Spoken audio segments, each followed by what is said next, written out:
Hello everyone, welcome to my channel the crypto informatics. अभी India के अंदर एक नई शुरुआत हुई है क्रिप्टो की। एक नया रेवोल्यूशन क्रिप्टो लेकर आया है रिलायंस और पॉलीगॉन का वेंचर्स, जिन्होंने एक बहुत बड़ी शुरुआत, एक बड़ी सोच के साथ इंडिया के अंदर कदम रखा है। हर वो इन्फॉर्मेशन जानेंगे, वेब 1, वेब 2, वेब 3 क्या है, क्या कॉइन्स है, क्या बिटकॉइन है, क्या ब्लॉकचेन्स है, वो सारी इन्फॉर्मेशन इस वीडियो में आपको मिलने वाली है। तो ध्यान से देखना, एक एक चीज़ को ध्यान से समझना है। लेट स्टार्ट, चलिए शुरू कर।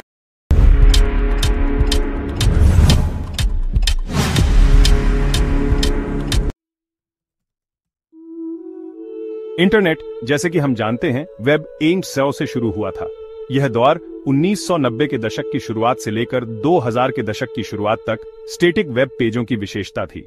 जानकारी एक तरफा बहती थी, उपयोगकर्ता सामग्री पढ़ सकते थे, वे सीधे इसके साथ इंटरैक्ट नहीं कर सकते थे। डिजिटल पुस्तकों से भरे पुस्तकालय की कल्पना कीजिए। आप किताबें पढ़ सकते थे, लेकिन आप हाशिए में नहीं लिख सकते थे या अपने विचार अन्य पाठकों के साथ साझा नहीं कर सकते थे।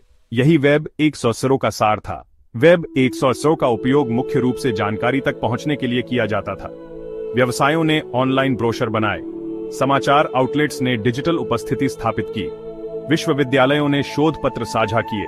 हालांकि अंतःक्रियाशीलता की कमी ने वेब की क्षमता को सीमित कर दिया। यह इंटरनेट का रीड ऑनली वर्जन था। तकनीक भी सीमित थी, डायल अप कनेक्शन ही आदर्श थे। डाउनलोड स्पीड धीमी थी। इसने उस सामग्री के प्रकार को और भी प्रतिबंधित कर दिया जिसे साझा किया जा सकता था। छवियों को लोड होने में समय लगता था। वीडियो लगभग अनसुने थे। अपनी सीमाओं के बावजूद वेब 100 ने इंटरनेट क्रांति की नींव रखी। इसने दुनिया को ऑनलाइन जुड़ने की संभावनाओं से परिचित कराया। इसने ऐसे भविष्य की झलक दी जहां कोई भी, कहीं भी, कभी भी सूचना तक पहुंच सकता है। यह एक क्रांतिकारी अवधारणा थी जिसने मानव इतिहास के पाठ्यक्रम को बदल दिया। नई सहस्राब्दी का उदय अपने साथ इंटरनेट के लिए एक नए युग लेकर आया, वेब 2.0। इस चरण को स्थैतिक वेब पेजों से गतिशील इंटरैक्टिव प्लेटफॉर्म में एक मौलिक बदलाव द्वारा चिह्नित किया गया था। वेब 2.0 केवल जानकारी प्राप्त करने से कहीं अधिक था। यह बनाने और साझा करने के बारे में था। फेसबुक, ट्विटर और यूट्यूब जैसे सोशल मीडिया प्लेटफॉर्म वेब 2.0 के ध्वजवाहक बन गए। इन प्लेटफॉर्म ने उपयोगकर्ताओं को एक दूसरे से जुड़ने, अपने विचारों और अनुभवों को साझा करने और दूसरों द्वारा बनाई गई सामग्री का उपभोग करने में सक्षम बनाया। वेब दो तरफा रास्ता बन गया, जिसमें जानकारी दोनों दिशाओं में बहती थी। उपयोगकर्ता द्वारा तैयार की गई सामग्री के इस नए युग ने रचनात्मकता में विस्फोट ला दिया। व्यक्तिगत अभिव्यक्ति के लिए ब्लॉग स्थान बन गए। यूट्यूब ने वीडियो निर्माताओं की एक नई पीढ़ी को जन्म दिया। सोशल मीडिया प्लेटफॉर्म आभासी शहर के चौराहे बन गए, जहां लोग चर्चाओं में शामिल हो सकते थे और अपने दृष्टिकोण साझा कर सकते थे। हालांकि इस बढ़ी हुई अंतःक्रियाशीलता की एक कीमत थी। फेसबुक और गूगल जैसे केंद्रीकृत प्लेटफॉर्म इंटरनेट के द्वारपाल बन गए। उन्होंने सूचना तक पहुंच को नियंत्रित किया। उन्होंने उपयोग की शर्तें तय की। उन्होंने अपने उपयोगकर्ताओं द्वारा उत्पन्न डेटा से लाभ कमाया। सत्ता के इस केंद्रीकरण ने गोपनीयता, सेंसरशिप और सूचना के नियंत्रण के बारे में चिंताएं पैदा की। वेब 3.0 इंटरनेट की यात्रा में अगली विकासवादी छलांग का प्रतिनिधित्व करता है। यह उभरता हुआ प्रतिमान वेब 2.0 की सीमाओं को दूर करना चाहता है। इसके मूल सिद्धांत विकेंद्रीकरण, उपयोगकर्ता सशक्तिकरण और उन्नत सुरक्षा हैं। वेब 3.0 एक ऐसे भविष्य की कल्पना करता है जहां उपयोगकर्ताओं का अपने डेटा और ऑनलाइन अनुभवों पर अधिक नियंत्रण हो। वेब 3.0 के केंद्र में ब्लॉकचेन तकनीक है। यह अभिनव तकनीक विकेंद्रीकृत नेटवर्क के निर्माण को सक्षम बनाती है। ये नेटवर्क किसी एक इकाई द्वारा नियंत्रित नहीं होते हैं, वे कई कंप्यूटरों में वितरित हैं। यह वितरित प्रकृति उन्हें सेंसरशिप और विफलता के एकल बिंदुओं के प्रति अधिक प्रतिरोधी बनाती है। वेब 3.0 का एक अन्य महत्वपूर्ण पहलू सिमेंटिक वेब तकनीकों का उपयोग है। इन तकनीकों का उद्देश्य वेब पर जानकारी को मशीन द्वारा अधिक पठनीय बनाना है। इससे कंप्यूटर सूचनाओं को अधिक प्रभावी ढंग से समझने और संसाधित करने में सक्षम होंगे, जिससे अधिक बुद्धिमान खोज परिणाम और व्यक्तिगत ऑनलाइन अनुभव प्राप्त होंगे। वेब 3.0 अभी भी विकास के अपने प्रारंभिक चरण में है। हालांकि ये एक अधिक खुले, सुरक्षित और लोकतांत्रिक इंटरनेट का वादा करता है। इसमें उपयोगकर्ताओं को सशक्त बनाने और उन्हें उनके डिजिटल जीवन पर अधिक नियंत्रण देने की क्षमता है। खंड 5, क्रिप्टोकरेंसी के क्षेत्र में प्रवेश। क्रिप्टोकरेंसी पैसे का एक डिजिटल रूप है। यह केवल डिजिटल दुनिया में मौजूद है। यह सुरक्षा के लिए क्रिप्टोग्राफी का उपयोग करता है। क्रिप्टोग्राफी यह सुनिश्चित करती है कि लेन देन सुरक्षित हैं और उनकी नकल नहीं की जा सकती है। पारंपरिक मुद्राओं के विपरीत क्रिप्टोकरेंसी सरकारों या वित्तीय संस्थानों द्वारा नियंत्रित नहीं होती है। वे विकेंद्रीकृत नेटवर्क पर काम करते हैं, आमतौर पर ब्लॉकचेन। ब्लॉकचेन एक डिजिटल बहीखाता है। यह लेन देन को सुरक्षित और पारदर्शी तरीके से रिकॉर्ड करता है। प्रत्येक लेन देन को एक ब्लॉक में जोड़ा जाता है। प्रत्येक ब्लॉक पिछले ब्लॉक से जुड़ा होता है, एक श्रृंखला बनाता है। ब्लॉक की यह श्रृंखला कंप्यूटर के नेटवर्क में संग्रहित होती है। इससे लेन देन इतिहास को बदलना या हेरफेर करना मुश्किल हो जाता है। क्रिप्टोकरेंसी की विकेंद्रीकृत प्रकृति कई फायदे प्रदान करती है। यह पारदर्शिता को बढ़ावा देता है। सभी लेन देन ब्लॉकचेन पर दर्ज हैं। कोई भी उन्हें देख सकता है। यह बढ़ी हुई सुरक्षा प्रदान करता है। क्रिप्टोग्राफिक तकनीकें सिस्टम को हैक करना या हेरफेर करना बेहद मुश्किल बनाती हैं। यह अधिक वित्तीय समावेशन प्रदान करता है।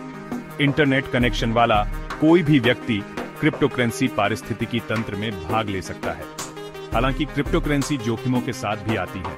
उनका मूल्य अस्थिर हो सकता है, तीव्र उतार चढ़ाव के अधीन। क्रिप्टोकरेंसी बाजार अपेक्षाकृत अनियमित हैं।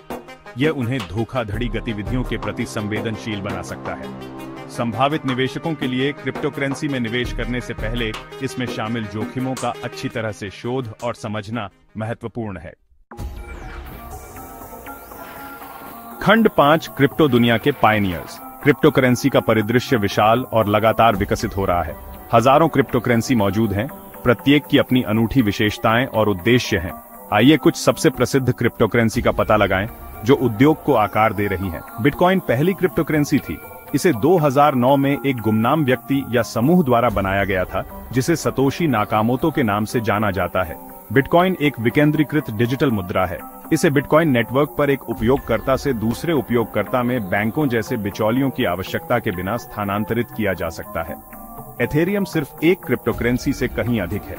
यह एक ब्लॉकचेन प्लेटफॉर्म है जो डेवलपर्स को विकेंद्रीकृत एप्लीकेशन बनाने और तैनात करने में सक्षम बनाता है, जिसे DApps भी कहा जाता है। ईथर या ETH एथेरियम नेटवर्क की मूल क्रिप्टोकरेंसी है। इसका उपयोग लेन देन को बढ़ावा देने और DApps को शक्ति प्रदान करने के लिए किया जाता है। रिपल या XRP तेज और कम लागत वाले सीमा पार भुगतान की सुविधा पर केंद्रित है। यह वित्तीय संस्थानों द्वारा अपने भुगतान प्रणालियों की दक्षता में सुधार के लिए उपयोग किए जाने के लिए डिजाइन किया गया है। लाइटकॉइन, जिसे अक्सर बिटकॉइन के सोने के लिए चांदी के रूप में जाना जाता है, को बिटकॉइन के तेज और अधिक स्केलेबल विकल्प के रूप में बनाया गया था। यह तेज लेन देन पुष्टिकरण समय और कम लेन देन शुल्क प्रदान करता है। ये उपलब्ध क्रिप्टोकरेंसी की विविध श्रेणी के कुछ उदाहरण हैं। प्रत्येक क्रिप्टोकरेंसी एक विशिष्ट उद्देश्य की पूर्ति करती है और डिजिटल अर्थव्यवस्था के भीतर विभिन्न आवश्यकताओं को संबोधित करती है। जैसे जैसे क्रिप्टोकरेंसी पारिस्थितिकी तंत्र विकसित हो रहा है, हम और भी नवीन और विशिष्ट क्रिप्टोकरेंसी के उभरने की उम्मीद कर सकते हैं। खंड 6, उन्नत क्रिप्टो अवधारणाओं की खोज। बुनियादी क्रिप्टोकरेंसी के दायरे से परे उन्नत अवधारणाओं और प्रौद्योगिकियों की दुनिया है जो ब्लॉकचेन के साथ क्या संभव है, इसकी सीमाओं को आगे बढ़ा रही है। स्मार्ट कॉन्ट्रैक्ट्स स्वनिष्पादित अनुबंध हैं। समझौते की शर्तें सीधे कोड की पंक्तियों में लिखी जाती हैं। वे समझौतों के निष्पादन को स्वचालित करते हैं। यह बिचौलियों की आवश्यकता को समाप्त करता है और यह सुनिश्चित करता है कि अनुबंध को इरादे के अनुसार पूरा किया जाए। विकेंद्रीकृत वित्त या डेफी का उद्देश्य एक अधिक खुली और सुलभ वित्तीय प्रणाली बनाना है। यह पारंपरिक वित्तीय संस्थानों की आवश्यकता के बिना उधार और व्यापार जैसी वित्तीय सेवाएं प्रदान करने के लिए ब्लॉकचेन तकनीक का लाभ उठाता है। अपूरणीय टोकन या NFT अद्वितीय डिजिटल संपत्तियां हैं जो किसी विशिष्ट वस्तु या सामग्री के टुकड़े के स्वामित्व का प्रतिनिधित्व करती हैं। उनका उपयोग डिजिटल कला, संग्रहणीय वस्तुओं, संगीत और यहां तक कि आभासी अचल संपत्ति सहित संपत्तियों की एक विस्तृत श्रृंखला का प्रतिनिधित्व करने के लिए किया जाता है।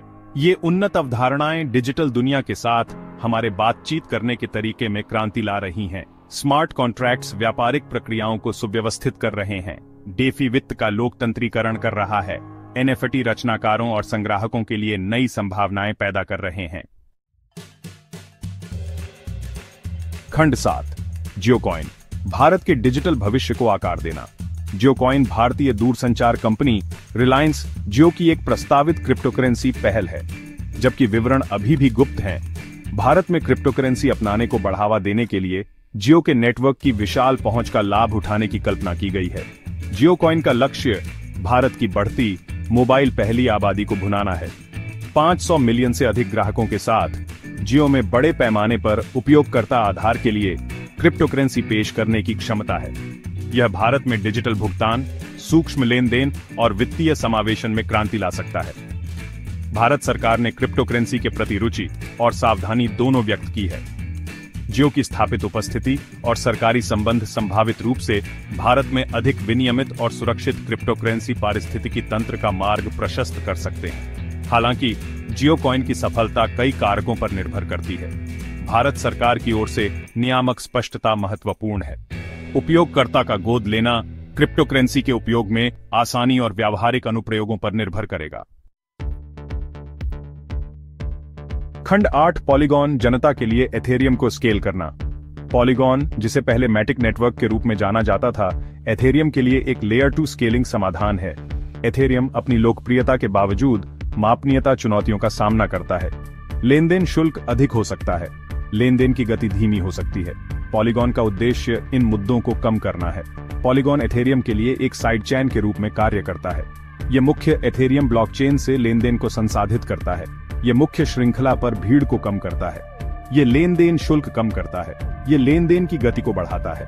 पॉलीगॉन का लक्ष्य एथेरियम को रोजमर्रा के उपयोग के लिए अधिक सुलभ और कुशल बनाना है।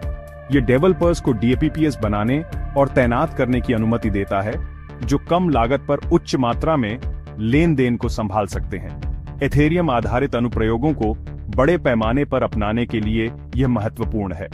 डेफी और एनएफटी स्पेस में पॉलीगॉन ने महत्वपूर्ण कर्षण प्राप्त किया है। इसके तेज और किफायती लेन देन इसे विकेंद्रीकृत अनुप्रयोगों का निर्माण करने वाले डेवलपर्स के लिए एक आकर्षक मंच बनाते हैं। खंड 9 जियो, पॉलीगॉन और उसके बाद का भविष्य का परिदृश्य। वेब 3.0, क्रिप्टोकरेंसी और ब्लॉकचेन तकनीक का अभिसरण डिजिटल परिदृश्य को फिर से आकार देने के लिए तैयार है। जियोकॉइन और पॉलीगॉन इस विकसित पारिस्थितिकी तंत्र में प्रमुख खिलाड़ियों का प्रतिनिधित्व करते हैं, खासकर भारत के डिजिटल भविष्य के संदर्भ में। जियोकॉइन में भारत में क्रिप्टोकरेंसी को अपनाने को बढ़ावा देने की क्षमता है। इसकी सफलता नियामक चुनौतियों को नेविगेट करने और उपयोगकर्ताओं को ठोस लाभ प्रदान करने पर निर्भर करेगी। विकेंद्रीकृत वेब के विकास के लिए एथेरियम को स्केल करने में पॉलीगॉन की भूमिका महत्वपूर्ण है। जैसे जैसे एथेरियम आधारित अनुप्रयोग अधिक प्रचलित होते जाएंगे, पॉलीगॉन का महत्व केवल बढ़ता ही जाएगा। इस स्थान का भविष्य सहयोग और नवाचार में निहित है। जियोकॉइन और पॉलीगॉन जैसी परियोजनाएं अधिक समावेशी, सुरक्षित और विकेंद्रीकृत डिजिटल भविष्य के लिए मार्ग प्रशस्त कर रही हैं।